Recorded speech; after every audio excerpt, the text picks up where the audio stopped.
Hello বন্ধুরা, আমি অর্চনা। তোমরা শুকনা মাছ কে কে খাও বলবে। এই যে আমি শুকনা মাছ জলে ভিজিয়ে রাখছি, সবজিগুলো কেটে রাখলাম। তারপর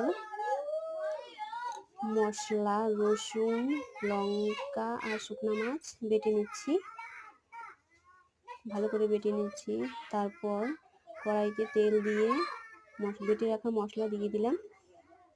তারপর একটু ভেজে নিচ্ছি। ভেজে নেওয়ার পর সবজিগুলো দিয়ে একটু হলুদ আর লবণ দিয়ে এগুলোকে ঢেকে দিলাম।